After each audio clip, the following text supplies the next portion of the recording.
Isso aconteceu há alguns meses. Tenho dirigido para Lyft há alguns anos e geralmente faço turnos tarde da noite. As ruas são mais tranquilas e as gorjetas são melhores. Mas há um preço a se pagar. De vez em quando, você acaba com uma história que fica com você, e não de um jeito bom. Sempre me considerei uma pessoa cuidadosa. Já lidei com minha cota de passageiros estranhos, mas nada, e eu quero dizer nada, chegou nem perto do que estou prestes a contar. Na época, eu não tinha uma câmera no painel, e essa noite foi o principal motivo pelo qual instalei uma depois. A noite começou normal. Só eu e os barulhos ocasionais que meu carro fazia. Tenho um Volvo 2005 velho de guerra, mas que nunca me deixou na mão. As ruas estavam completamente desertas, o que, como eu disse antes, era algo que eu preferia. Pouco depois das 2 da manhã, recebi uma solicitação em uma loja de conveniência ali perto. Parecia inofensivo, mas, por alguma razão, senti um aperto estranho no estômago. Você já teve aquela sensação de que algo está errado, mas não sabe explicar por quê? Foi exatamente isso que me atingiu enquanto dirigia até lá. Antes mesmo de ver o cara, entendi por que estava sentindo aquilo. A loja de conveniência para onde eu estava indo estava fechada. Todas as luzes estavam apagadas e não havia um único carro no estacionamento. Quando me aproximei, vi ele. Dirigi devagar para poder observá-lo melhor. Ele andava de um lado para o outro em frente à loja, vestindo um moletom velho e sujo, que parecia não ver uma máquina de lavar há anos. Não estou exagerando. Havia literalmente um buraco na manga. Seus movimentos eram bruscos, como se ele não conseguisse ficar parado, e ele continuava olhando para trás, como se achasse que alguém o estivesse seguindo. Se eu tivesse que adivinhar, diria que ele estava sob efeito de alguma substância. Eu provavelmente deveria ter cancelado a corrida e ido embora. Cheguei a passar o dedo sobre o botão de cancelar, mas, por algum motivo, não apertei. Destranquei as portas, e ele entrou no banco de trás sem dizer uma palavra. No momento em que tirei o pé do freio, me arrependi da minha decisão. A maioria das pessoas ou mexe no celular ou olha pela janela. Mas não ele. Ele apenas ficou ali, me encarando pelo retrovisor. Sem piscar, sem desviar o olhar. Apenas me olhando fixamente. Tentei evitar olhar de volta, mas, às vezes, não conseguia evitar cruzar olhares com ele. Ele parecia meio zangado, o que era bem desconfortável. Para quebrar o silêncio, liguei o rádio, sem nem prestar atenção na estação. No mesmo instante, ele mandou eu desligar. Sua voz era grave e um pouco rouca, e eu percebi na hora que ele era fumante. Aquilo me pegou de surpresa e me fez apertar um pouco mais forte o volante. Fiz o que ele pediu, sem dizer nada, e seguimos viagem em silêncio. Eu esperava que ele apenas ficasse quieto até chegarmos ao destino. Mas então ele falou. Lembro dessa conversa como se fosse ontem. Ele me perguntou se eu já tinha pegado alguém que não deveria. Aquela pergunta me atingiu como um tijolo. Soltei uma risada nervosa e respondi. Bom, espero que não. Tentei manter o tom leve, mas ele não reagiu. Apenas se recostou e murmurou algo que não consegui ouvir. Então, ele começou a falar sobre como costumava ser motorista de Uber e que parou porque alguns jovens roubaram coisas do carro dele. Ele falava de forma meio arrastada, então não consegui entender tudo, mas captei a essência da história. Olhei pelo retrovisor uma ou duas vezes enquanto ele falava e percebi que ele estava sorrindo o tempo todo. Isso foi extremamente desconfortável. Uma pessoa normal não sorriria ao contar algo assim. Ele concluiu a história dizendo: engraçado o quanto de confiança você deposita em alguém sentado bem atrás de você. Aquele comentário foi o que me fez mudar minha visão sobre ele. Naquele momento, parei de vê-lo apenas como um cara estranho e comecei a vê-lo como uma possível ameaça.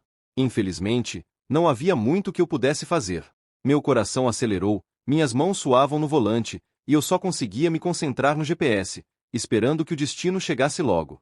Mas o cara não parava de falar. Ele começou a murmurar desculpas para alguém, embora eu não achasse que era para mim. Ele insinuava que tinha feito algo terrível e que era uma pessoa horrível. Ele repetia sem parar. Eu não queria. Eu não queria. A essa altura, eu só queria sair daquela situação. Faltavam poucos minutos para chegarmos ao destino quando, do nada, ele gritou que eu tinha passado da entrada. Eu não tinha passado. O GPS mostrava claramente que estávamos no caminho certo. Mas, por puro medo, pisei no freio.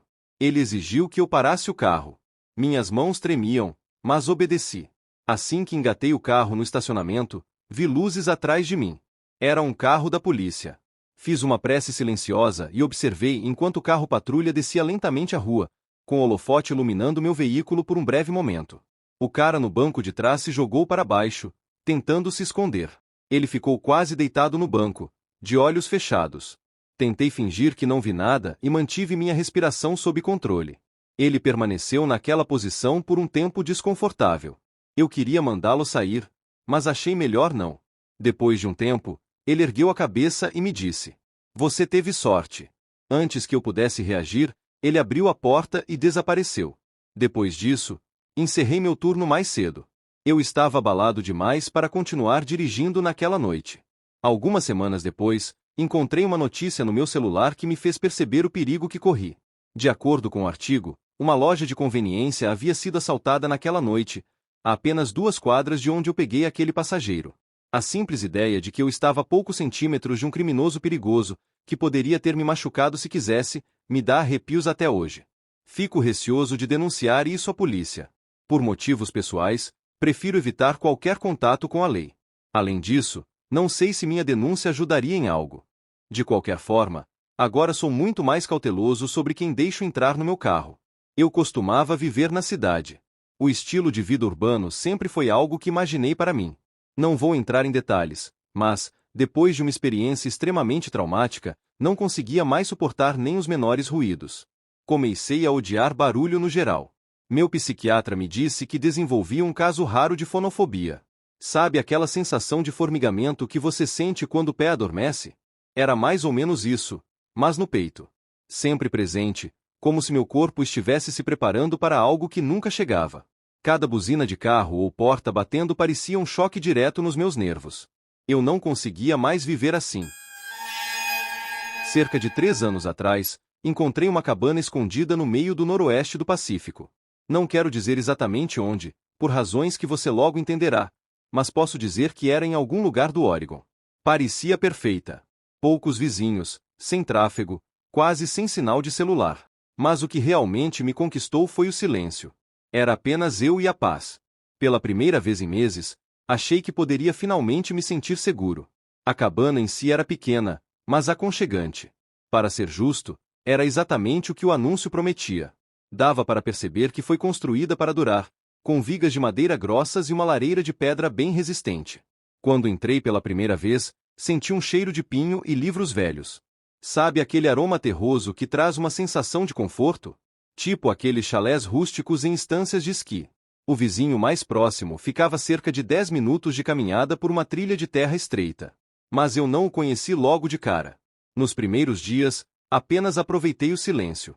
Eu acordava com o canto dos pássaros, em vez de sirenes, e, à noite, o único som era o vento balançando as árvores. Era como se o mundo tivesse pausado, e eu finalmente pudesse respirar novamente. Trabalhava pelo meu laptop, então não havia necessidade de me conectar ao mundo exterior além disso. Cerca de uma semana depois de me mudar, houve uma batida na porta. A cabana, obviamente, não tinha campainha, então esses toques na porta eram algo a que eu teria que me acostumar. Abri, esperando encontrar meu vizinho, e era. Era uma senhora de idade moderada, segurando uma cesta de conservas, como se tivesse saído diretamente de um filme do Hallmark. Ela se apresentou como Michelle e disse que morava cerca de 10 minutos pela trilha, o que não parecia longe até você considerar o quão densas eram aquelas florestas. Dava para se perder ali apenas saindo para pegar lenha. Ela parecia estar na faixa dos 60 e poucos anos, com cabelo grisalho incrivelmente longo e olhos azuis penetrantes, do tipo que te fazem sentir como se ela pudesse enxergar sua alma. Ela não era exatamente rude, mas era estranhamente direta. Me deu as boas-vindas à floresta e estendeu a cesta para mim, como se esperasse que eu a pegasse. Não parecia que eu tinha muita escolha. Ela praticamente empurrou aquilo na minha direção. Sei que parece um gesto hospitaleiro, mas algo nela parecia fora do comum. Não sei explicar. Peguei a cesta por impulso. Admito que nunca fui tratado dessa forma por um vizinho antes. Não era nada absurdo, mas era algo que eu não esperava. Agradeci e sorri. Ela continuou me encarando de forma estranha, como se esperasse que eu dissesse mais alguma coisa. Honestamente, não sabia o que dizer, então apenas mantive o sorriso. Ela permaneceu me olhando por alguns segundos, então finalmente falou. Essas foram as palavras exatas dela, palavras que eu nunca esquecerei. Mantenha sempre suas lamparinas cheias, suas janelas bem fechadas e sua mente mais afiada que seu machado. Não era algo que uma pessoa normal diria para um novo vizinho. Parecia que ela estava recitando um conjunto de regras. Para falar a verdade, parecia mais um aviso. Aviso em vez de conselho. Assenti, sorri e me virei para voltar para dentro. Depois de fechar a porta, fiquei ali em silêncio, esperando ouvir seus passos se afastando. Mas ela não foi embora por bons 45 segundos, o que provavelmente foi a parte mais estranha de toda a interação. Apesar da vibração estranha, eu apreciava sua gentileza. Ela parecia reclusa, mas não hostil. O tipo de pessoa que ajudaria se você pedisse, mas que não se intrometia. Disse a mim mesmo que era bom saber que havia alguém por perto, mesmo que eu não planejasse precisar dela. Eu nem me dei ao trabalho de olhar para a cesta. Apenas a coloquei na sala e a esqueci. Naquela noite, houve uma tempestade, algo extremamente raro no Oregon, mas que pode acontecer. Acendi algumas velas e me enrolei no sofá com um livro, tentando ignorar o fato de que a eletricidade piscava a cada poucos minutos. Alguns podem achar esse tipo de isolamento assustador, mas eu adorava. Por algum motivo, minha mente não se incomodava com os sons naturais da tempestade. Na verdade, foi aquela tempestade específica que me fez perceber isso. Eu ouvi atentamente tudo ao redor, e era, posso dizer, reconfortante. Mas, é claro, essa sensação de paz não durou. Algumas horas depois que a tempestade começou, ouvi uma batida na porta que quase me fez saltar da pele. E digo batida, mas era mais como uma pancada forte. Era alta e definitivamente não parecia algo natural, como se quem quer que fosse não se importasse nem um pouco com a chuva lá fora. Meu coração começou a acelerar, e aquela terrível sensação de formigamento surgiu no meu peito. Depois de hesitar por alguns segundos, peguei uma lanterna e fui verificar quem era. Olhei pelo pequeno vidro ao lado da porta. Era Michelle. Ela estava encharcada e segurava uma lanterna. Abri a porta, e ela falou antes mesmo que eu pudesse cumprimentá-la. Ela disparou as palavras, dizendo que viu alguém perto da minha pilha de lenha e achou que eu deveria saber. Eu fiquei completamente confuso, mas suas palavras eram alarmantes, e naquele momento, isso era o mais importante. Saí para o alpendre e iluminei a chuva com minha lanterna, mas não vi nada além de árvores. Perguntei se ela tinha certeza, e ela assentiu, com os olhos sempre voltando para a floresta, como se esperasse que alguém saísse de lá a qualquer momento. A coisa toda era muito estranha. Continuei olhando ao redor, mas não havia muito o que enxergar entre a escuridão e o caos da tempestade. Antes que eu pudesse dizer mais alguma coisa, ela me disse para tomar cuidado e começou a se afastar sem esperar por uma resposta. Fiquei ali parado, observando-a seguir o caminho de volta para sua cabana, aparentemente sem se incomodar com a chuva torrencial. Só quando o brilho da lanterna dela desapareceu é que voltei para dentro. No exato segundo em que fechei a porta, percebi que a história dela estava cheia de falhas. Como ela poderia ter visto alguém perto da minha pilha de lenha se sua casa ficava a 10 minutos de distância? Ela devia estar no meu terreno desde o começo. Por que diabos ela estaria rondando minha cabana no meio de uma tempestade? Ela estava mentindo? Isso não me caiu bem. Mas sair marchando até a casa dela no meio da tempestade não era uma opção. Ainda assim, eu precisava fazer algo. Tranquei a cabana o melhor que pude e me sentei no meu quarto, ouvindo. A tempestade começou a diminuir depois de um tempo, mas eu ainda me sentia inquieto. Algumas horas se passaram sem incidentes, então decidi que provavelmente era seguro dormir. Não me lembro exatamente a que horas, mas depois da meia-noite acordei com o som de um galho se quebrando do lado de fora da janela do meu quarto. Eu sou um dorminhoco leve, então tinha certeza absoluta de que era um galho quebrando e não outra coisa. Fiquei congelado no lugar por alguns segundos tensos, ouvindo. Eventualmente, me arrastei até a janela, torcendo para não ver nada. A princípio, não vi. Mas então, avistei ela. Michelle. Ela estava parada na beira da floresta, de costas para minha casa. Eu soube que era ela por causa do cabelo, longo e desgrenhado. Me esforcei para enxergar mais, mas com apenas a luz da lua, era impossível distinguir detalhes. Ela começou a se virar, e eu me abaixei rapidamente sob a janela antes que ela me visse olhando. Fiquei agachado ali pelo que pareceu uma eternidade. Finalmente, reuni coragem para espiar de novo. Ela tinha sumido. Eu não sabia o que fazer. Eu não a tinha considerado perigosa, apenas estranha, mas naquele momento estava repensando tudo. Nada fazia sentido. Por que ela tentaria me avisar se fosse ela mesma a pessoa espreitando ao redor? Não consegui dormir por horas. Eu já estava decidido a ficar acordado até o amanhecer. Então, algumas horas depois, alguém bateu na porta. Não foi como as pancadas de antes. Foi um toque discreto. Ainda assim, eu não ia abrir de jeito nenhum. Senti aquele formigamento horrível novamente enquanto me aproximava da porta. Espiei pelo vidro e congelei de horror. Não era Michele. Era um homem careca, robusto, com uma barba espessa. Tive que me segurar para não gritar de medo. A situação foi de um nível 6 para um 10 em segundos. O mais silenciosamente possível, corri para o banheiro, tranquei a porta e liguei para a polícia. Enquanto falava com o atendente, os golpes na porta da frente começaram. Alguém estava arrombando.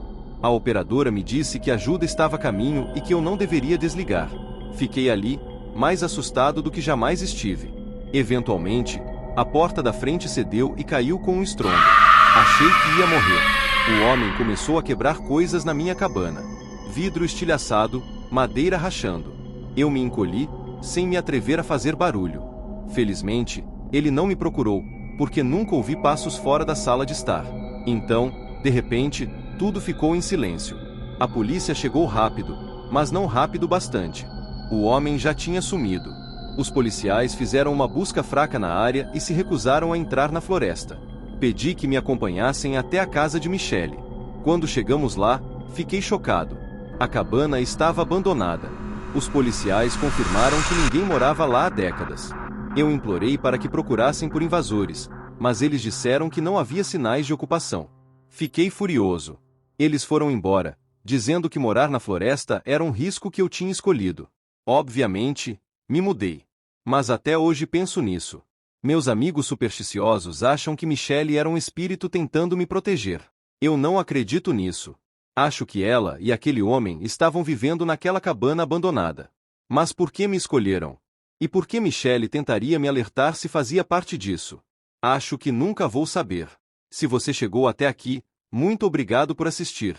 E agora me conta aí nos comentários. O que você faria nessa situação? Não se esqueça de deixar o like, porque isso ajuda muito o canal a crescer. E se ainda não é inscrito, aproveita e se inscreve agora para não perder os próximos vídeos cheios de mistério e suspense. E ó, tem mais um vídeo te esperando na tela agora mesmo. Clica aí e continua maratonando o canal. Nos vemos no próximo.